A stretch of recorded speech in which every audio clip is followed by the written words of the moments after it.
micro no está encendido. En primer lugar, está encendido. No funciona así. Bueno. Hay que hablar fuerte. Vale, en primer lugar, pues muchas gracias a todos y a todas por estar aquí, como no puede ser de otra forma. Muchas gracias a Fondegós por pretender organizar este tipo de sesiones que son más necesarias que nunca. Y muchas gracias también a Edi por presentar el acto. Efectivamente, fuimos compañeros del mismo programa de doctorado de Economía Internacional y Desarrollo y fue uno de los responsables de que empezara a patearme todo Madrid, junto con él, por cierto, para explicar la crisis entonces incipiente que estábamos sufriendo como trabajadores, como investigadores, como ciudadanos en definitiva. También voy a pedirle a él que me avise cuando se haya cumplido el tiempo para poder mantener un espacio de debate. Yo creo que lo interesante, creo que tenemos el tiempo limitado hasta las 8:30 y por lo tanto pues lo interesante sería que no más allá de 12 o 13 minutos me pararas, elegantemente por supuesto, para que dejara hablar. Edi ha hecho una presentación extensa y por lo tanto lo que me gustaría señalar serían algunos elementos que yo creo que son fundamentales dentro de un discurso general en que comparto. El primero es la constatación de que hemos estado viviendo un proceso de constituyente durante hace mucho tiempo, durante décadas. Y es el proceso de creación de instituciones como es la Unión Europea.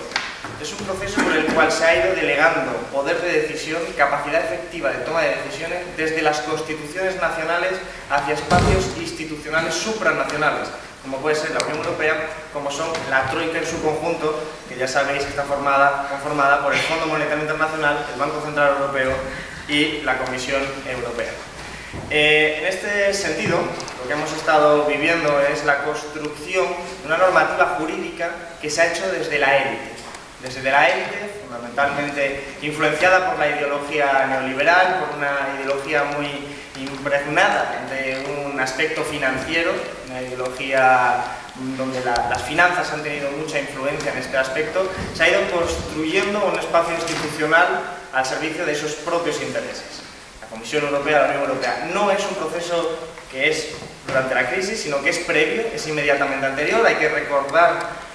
los rasgos antidemocráticos de lo que fue la Constitución Europea, que se votó en referéndum, en España salió que sí y se aprobó, en Francia salió que no y sin embargo se volvió a aprobar por un Parlamento, por la Asamblea Nacional. En los Países Bajos ocurrió exactamente lo mismo, demostrando que la élite que construía la Unión Europea tenía muy claro lo que quería hacer y la democracia lo utilizaba como excusa, como un método de excusa. Cuando Irlanda fracasó en ese propósito con 2 referéndums saliendo que no querían la Constitución Europea, finalmente se desechó ese proyecto solo formalmente, ya que se aplicó en la forma de Tratado de Lisboa, lo que quiere decir que en última instancia se han ido construyendo instituciones y disposiciones jurídicas supranacionales que han retirado poder a las constituciones nacionales. En este sentido, se trata también de la institucionalización de una ideología, porque el Tratado de Maastricht, el Pacto de Estabilidad y Crecimiento y diferentes aspectos de la construcción de la Unión Europea lo que hacían era estrechar la visión de lo que era la economía, fundamentalmente dirigir hacia un modelo de sociedad muy determinado para toda la Unión Europea en su conjunto y especialmente el papel periférico de la Europa del Sur, un papel que ha dicho Edi, de especialización internacional en el trabajo, de cómo España, Grecia, Portugal toman un rol periférico frente a países del norte como puede ser Alemania. Y eso es lo que se va acentuando con la creación de la Unión Europea, con el libre movimiento de capitales, con la permisividad de transferencias con paraísos fiscales y el marco de competencia fiscal entre países y efectivamente la independencia del Banco Central Europeo. Eso en primer lugar parece que es lo que hemos estado viendo y de hecho es un proceso de constituyente, porque han ido retirando de valor efectivo, digo, las constituciones, pero también a los congresos por consecuencia. Y los congresos, las asambleas nacionales, lo que son las administraciones territoriales inferiores en escala, han ido convirtiéndose en teatro de sombras. En lugares donde se podía debatir, como ocurre en el Parlamento español, se puede debatir si se fuma o no se fuma en los bares, si se pita o no se pita en los estadios de fútbol, si se prohíbe o no se prohíben los toros, pero ya no se debaten de las cuestiones importantes de redistribución de la renta política monetaria, porque esas instancias han estado delegadas en un espacio desprovisto de mecanismos democráticos como puede ser el Banco Central Europeo o como puede ser el poder efectivo de la Troika. La crisis lo único que ha hecho ha sido agudizar la tendencia antidemocrática por la cual se han ido constituyendo este tipo de elementos. Y tenemos ya la reforma constitucional en España, tenemos la ley, el segundo paso, la Ley de Estabilidad Presupuestaria y Financiera que se aprobó aquí, que son todos pasos para dirigir y controlar y institucionalizar una ideología para que, con independencia del gobierno, del color que tenga el gobierno, se aplique la misma política. Es una forma de institucionalizar, de separar la democracia del poder efectivo. Esto es una constatación. En el sistema económico capitalista, y además lo señalaba también Eddy, el poder y el gobierno son dos cosas distintas. El gobierno es a lo que nosotros votamos, son la administración pública sometida a elecciones, y el poder es una cosa distinta, es la capacidad de tomar decisiones. Y cuando, derivado de este proceso de constituyente y de un proceso de ataque neoliberal contra los espacios públicos, que se traduce en la privatización sistemática de todas las empresas públicas, en las bajadas de impuestos y, por lo tanto, reducción del margen fiscal de los estados. En definitiva, eso lleva a que el Estado ha perdido los instrumentos con los que puede hacer política efectiva y el gobierno se queda como una instancia claramente subordinada al poder. El poder son esos mercados, lo que llamamos mercados, y que en última instancia son grandes fortunas, grandes empresas, y que tiene su manifestación más clara en quizás lo que pasó al principio de la crisis con Zapatero, que siendo consciente de que tenía que llegar dinero a las pequeñas y medianas empresas, se dio cuenta que aunque él había sido el presidente y era el presidente, no tenía capacidad porque no tenía banca pública, la habían privatizado, no tenía empresas públicas que pudieran presionar a las grandes empresas privadas, no tenía margen fiscal porque habían bajado impuestos. En definitiva, era un gobierno incompetente para poder tomar decisiones y solo le quedaban dos opciones: la revolución, que no estaba por la labor de hacerla, o llamar a la puerta del capital privado, capital financiero privado, como el señor Botín, y pedirle por favor que se comportase bien para que la economía pudiese funcionar. Esto fue lo que se hizo y Botín no le hizo ningún caso, pero en cualquier caso es el reflejo de que, según se agudiza la crisis, gobierno y poder son dos cuestiones diferentes. Y esto tiene claramente connotaciones y consecuencias políticas, porque entonces alcanzar el gobierno, ganar unas elecciones, se nos revela claramente insuficiente para transformar la sociedad. Lo que tenemos que hacer entonces es alcanzar el poder, y entonces alcanzar el gobierno es una herramienta, un medio que es necesario, pero desde luego no puede ser la única misión, porque entonces no estamos realmente consiguiendo el poder, sería un espejismo, un verdadero espejismo. Frente a este proceso de constituyente, los diferentes países han reaccionado de forma distinta. No es lo mismo Portugal o Italia que Francia o España, porque ambos, cualquiera de estos países, ha visto de una forma diferente y ha valorado incluso emocionalmente de una forma diferente sus constituciones. Mientras la constitución portuguesa es la hija de la revolución de los claveles, que representa una correlación de fuerzas favorable para la izquierda rupturista con la dictadura, que incluso en su preámbulo, en su primera redacción, señalaba que el propósito de la economía portuguesa era caminar hacia el socialismo y conseguir un Estado socialista en Portugal. Hoy, cuando la troika se ve y se queda con la capacidad decisoria final frente a la constitución portuguesa, el pueblo portugués lo que hace es reivindicar su constitución, herencia de la revolución de los claveles. Lo mismo ocurre con los italianos y su constitución antifascista del 48, porque sienten que es suya. Pero España no puede sentir que es suya una constitución que es el resultado de una transición donde la correlación de fuerzas no era favorable a la izquierda ni mucho menos, y que no es un proceso rupturista con la dictadura, sino que realmente es una transición, una decoración, unas nuevas formas jurídicas para, en el fondo, seguir manteniendo un régimen económico de ultradependencia económica frente a otros países y mantener esa oligarquía que eso siguió siendo con posterioridad a la celebración de las primeras elecciones, sin lugar a dudas. Entonces surge la necesidad de articular un proceso constituyente, un proceso que no es solo la redacción, el momento formal de redactar una nueva constitución. No nos equivoquemos, de proceso y constituyente quizás sea también muy importante prestar atención a la palabra proceso. Lo importante es el momento de repolitización de la ciudadanía, cuando se da cuenta que tiene la capacidad de articular las reglas de juego, que no es otra cosa que la Constitución en favor de la mayoría social, y no, como ocurre con la Constitución Europea y los proyectos supranacionales, en favor de esa minoría. El Banco Bilbao Vizcaya, una entidad financiera en España, hizo una encuesta sobre valores y principios en España y en los países de la Unión Europea, donde, por ejemplo, señalaba algunas notables diferencias entre lo que respondía la ciudadanía española y ciudadanos del conjunto de la Unión Europea. Cuando se le preguntaban que cuántos estaban de acuerdo en que el Estado debía tener mucha responsabilidad para controlar salarios en una economía, en la Unión Europea ese porcentaje era del 28,9%, porcentaje elevado. En España era del 50,7%. Es una encuesta que reflejaba un valor más anticapitalista, por lo menos más social y solidario por parte de la ciudadanía española. Cuando se hablaba de cuánto creían que era mucha responsabilidad para el Estado controlar los beneficios de los bancos, en la Unión Europea del 55,9%, en España del 77,5%. Y cuando alcanzábamos a preguntar si tenía mucha responsabilidad sobre proporcionar cobertura sanitaria a todos, en la Unión Europea, en los 27, el 65%, en España el 85,8%. Esto es el resultado de una sociedad que ha ido tejiendo su realidad material a los lazos de solidaridad, sin duda. Pero también es incomprensible entonces, o parecería paradójico al menos, que con estos datos el Partido Popular tuviera un 40% de los votos. Y entonces es cuando tenemos que atender a que la democracia formal que tenemos, esta democracia de baja intensidad, está caracterizada por tener una democracia ampliamente representativa y muy poco participativa, donde la democracia solo se entiende por el hecho de votar cada 4 años y concentrar toda tu ideología en un voto. De modo que los ciudadanos que votan al Partido Popular por sus valores conservadores, pero a lo mejor quieren mantener, y probablemente quieran mantener, la sanidad pública al 100%, la educación pública al 100%, y por lo tanto son parte también del sujeto de cambio, porque no se puede reducir en un voto toda la ideología y todo lo que se piensa políticamente para los 4 años siguientes. De ahí que la Constitución ideal que tenemos en mente de proceso constituyente como resultado final tenga que ser unas reglas de juego altamente participativas. Frente a una Constitución del 78 altamente representativa, que no tiene ni referéndums vinculantes, que las iniciativas legislativas populares son mera decoración y que carece de herramientas participativas, lo que hay que hacer es, de hecho, la Constitución del 78 deja toda la acción política prácticamente en manos de los partidos políticos y que son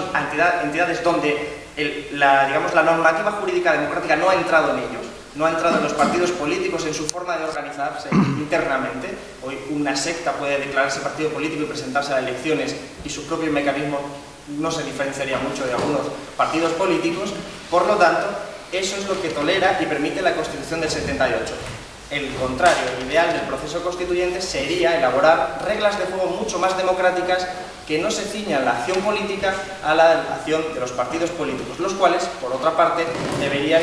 verse penetrados por herramientas democráticas, mecanismos democráticos de democracia interna, pero además habría que dar mucho más papel a la participación directa, a la fiscalización permanente de los cargos públicos, con instrumentos como los revocatorios que existen en Ecuador, que existen en Venezuela, que son instrumentos que permiten ir fiscalizando el cargo público por parte de toda la población, no solo de aquellos que les votaron, sino de toda la población. Estas herramientas caminan hacia permitir que la toma de decisiones de la ciudadanía sea mucho más efectiva, dentro de los límites que permite la operatividad de mantener una democracia participativa. Este es el proceso constituyente que se ofrece en términos de reglas de juego, pero también implica términos de reglas económicas, porque lo que necesitamos, por lo tanto, es hacer más participativa también la economía, que no es otra cosa que decir que hay que democratizar la economía en todos sus aspectos. Y para democratizar la economía hay que tener miedo de reconocer que mientras la economía y los grandes sectores productivos sean privados, no existirá democracia, porque las decisiones pertenecerán solo a una minoría de la población, que tendrá la capacidad de gestionar, incluso, por supuesto, como actualmente ocurre, chantajear y extorsionar al resto de la población. Así pues, hay que volver a hablar de socialización, de nacionalización de los grandes sectores productivos para que tengan un control democrático. Y eso no es otra cosa que decir que también se rompe, cuando entra en la esfera pública, rompe la lógica de la competencia, la lógica de la rentabilidad, de la búsqueda incesante de ganancia, que es lo que permite entender lo que decía Eddie al final,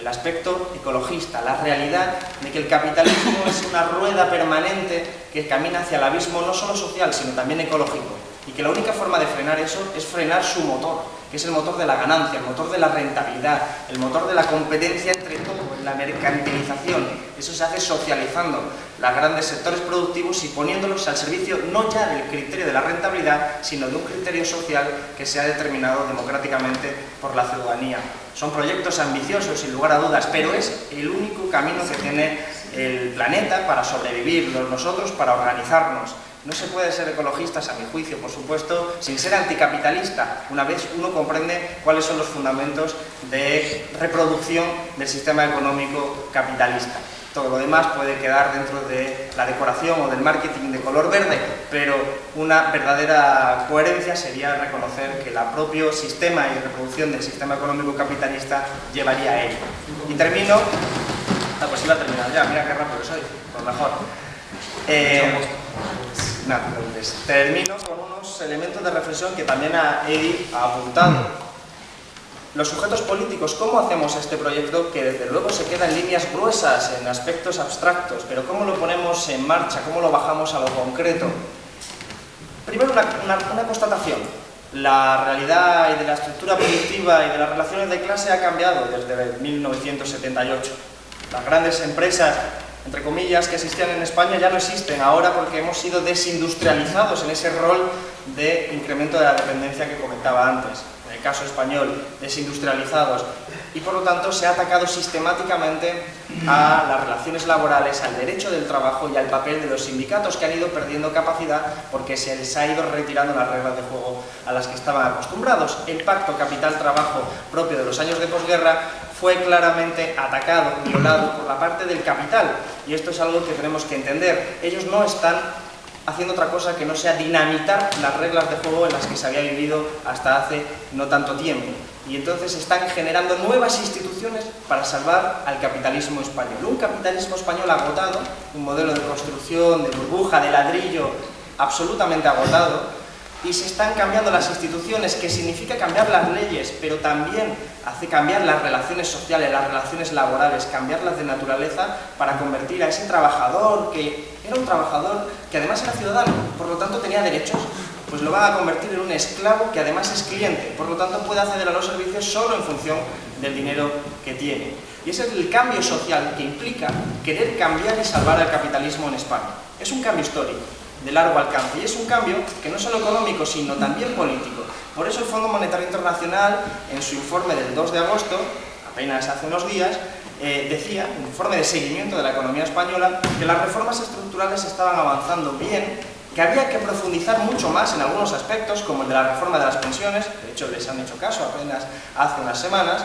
pero que había riesgos para que no se aplicasen esas reformas. El primero, que aunque la tensión social todavía era limitada, podía dispararse y que era un riesgo. Y en segundo lugar, que los dos principales partidos estaban perdiendo popularidad, lo que iba a hacer más difícil aplicar nuevas y más difíciles reformas. Por lo tanto, hay una vinculación muy clara entre lo que es el régimen político, lo que nosotros llamamos ese régimen político que enlaza las instituciones públicas, la judicatura y todas sus deficiencias que las vemos en el día a día, en el caso de la Gürtel, en el caso Malaya, en todos los casos de amnistía fiscal, en toda la situación de la actualidad política, que enlaza eso con la transformación del modelo económico. Por lo tanto, tenemos que replantear críticamente el papel de los sindicatos, que son la herramienta más poderosa que tienen los trabajadores para organizarse en el centro de trabajo. Pero las reglas de juego han cambiado, las han cambiado. Por lo tanto, también tienen que tener un cambio las formas de actuar y de accionar de los sindicatos. Buscar alianzas con los movimientos sociales, nuevos sujetos políticos que nacen de nuevas situaciones económicas. Es prácticamente imposible para un sindicato sobrevivir en un contexto de 6 millones de desempleados, porque no están preparados para representar a los desempleados. Tampoco están preparados para representar a una gran clase trabajadora que es fundamentalmente precaria, con rostro juvenil, que está sometida a contratos basura uno tras otro y que no tiene capacidad de afiliarse porque inmediatamente es expulsada, despedida de sus centros de trabajo. Esa realidad ha cambiado y por lo tanto hay que replantear también el papel de los sindicatos, no solo el de los partidos políticos, nuevas fórmulas. Y ahí creo que hay que aprender mucho de los procesos de constitución, de procesos constituyentes de América Latina, que no solo consiguieron renunciar a la troika y a mirar esos aspectos, a su troika particular, que era el Fondo Monetario Internacional, y a sus aspectos más puramente económicos, sino que también supieron articular nuevos sujetos políticos, que no eran los sujetos políticos tradicionales hasta entonces. El Movimiento de Ecuador, de Rafael Correa, no es un partido político tradicional al uso, es un sujeto político que se gesta a raíz de todo lo que están sufriendo de ataque de las instituciones supranacionales que entonces impulsaban con la complacencia siempre de los gobiernos nacionales. Por lo tanto, son líneas de debate que dejamos abiertas para un proceso constituyente que es un proceso, no es la elaboración de una constitución por los partidos políticos que hoy se sientan en el Parlamento, sino un proceso de nuevos sujetos políticos y de una herramienta mucho más participativa para la que la ciudadanía, evidentemente, a través de procesos de deliberación política, pueda repolitizarse y concluir en una norma jurídica si lo que prefiere es priorizar el gasto de la deuda pública, el pago de intereses, o, por el contrario, prefiere hacerlo con la sanidad o la educación pública. En definitiva, son líneas de debate que se están abriendo y que yo creo que son interesantes para el debate. Sin más, muchas gracias.